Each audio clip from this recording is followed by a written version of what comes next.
गांव सियापुर के पास एक घना जंगल था जिसे लोग अदृश्य वन कहते थे। वहां जाने की हिम्मत कोई नहीं करता क्योंकि कहते थे कि जंगल में एक बोलने वाला पेड़ है।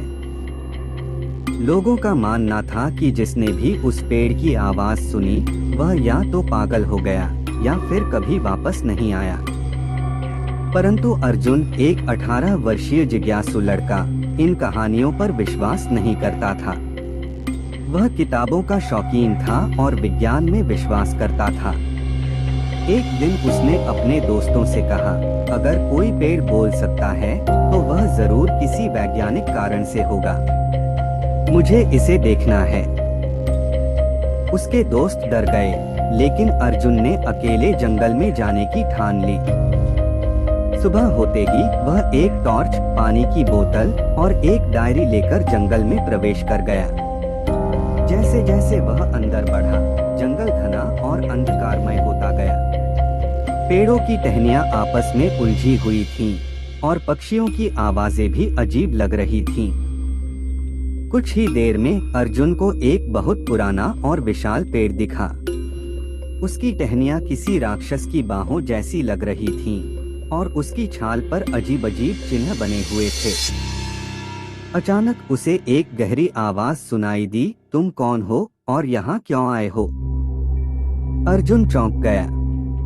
उसकी आंखें चौड़ी हो गईं। उसने देखा ये वही बोलने वाला पेड़ था। अर्जुन ने हिम्मत जुटाकर कहा, मैं अर्जुन हूँ और मैं तुम्हारे बारे में जानना चाहता हूँ। तुम कौन हो? क्या तुम सच में बोल सकते हो? पेड़ हंसा और बोला, हाँ, मैं बोल सकता हूँ, लेकिन मैं कोई साधारण पेड़ नहीं हूँ। मैं इस जंगल का सबसे पुराना रहस्य हूँ। अर्जुन उत्सुकता से बोला, क्या आप मुझे आपकी पूरी कहानी बता सकते हैं?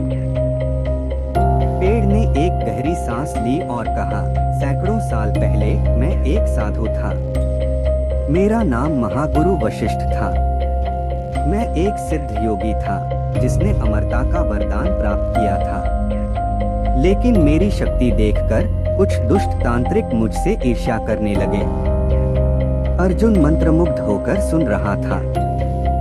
पेड़ ने आगे कहा, उन तांत्रिकों ने मुझ पर एक शाप डाल दिया। उन्होंने मेरी आत्मा को इस पेड़ में कैद कर दिया। अब मैं इस जंगल का रक्षक हूँ, लेकिन कोई मुझे मुक्त नहीं कर सकता। अर्जुन ने सोचा, अगर यह सच है तो मुझे इस ऋषि को मुक्त करने का प्रयास करना चाहिए। उसने पूछा, क्या कोई तरीका है जिससे मैं आपकी मदद कर सकूं?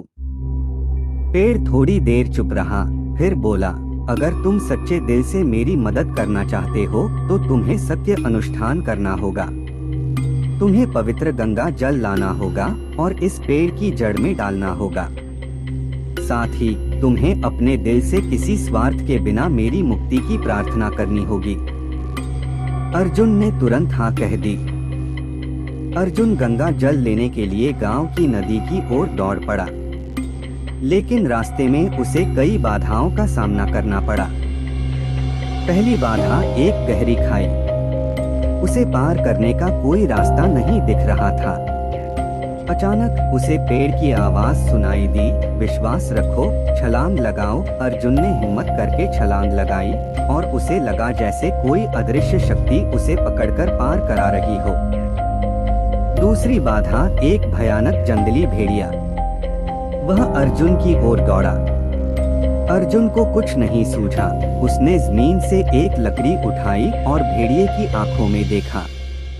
अचानक भेड़िया रुक गया और धीरे धीरे जंगल में वापस चला गया, जैसे किसी अदृश्य शक्ति ने उसे रोका हो।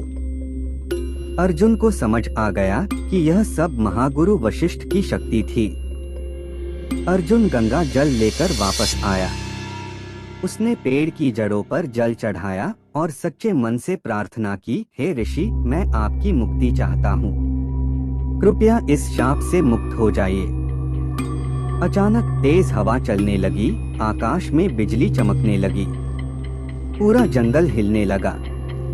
पेड़ की छाल टूटने लगी और उसमें से एक दिव्य प्रकाश निकला।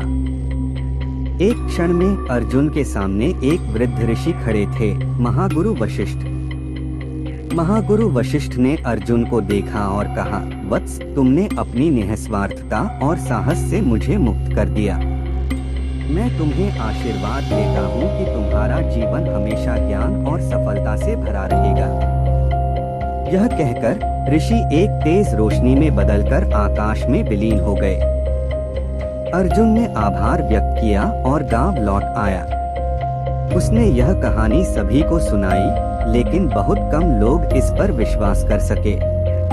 परंतु अर्जुन जानता था कि उसने जो देखा और अनुभव किया वह एक सच्ची घटना थी। उस दिन के बाद अदृश्य वन फिर से एक साधारण जंगल बन गया। पेड़ अब नहीं बोलते थे, लेकिन अर्जुन की आत्मा में हमेशा उस पेड़ की गूंज बनी रही। इस कहानी से हमें ये सीखने को मिला, सच्चे दिल से किया गया कार्य कभी व्यर्थ नहीं जाता। अगर आपको यह वीडियो अच्छी लगी तो वीडियो को लाइक करें और चैनल को सब्सक्राइब करें। धन्यवाद।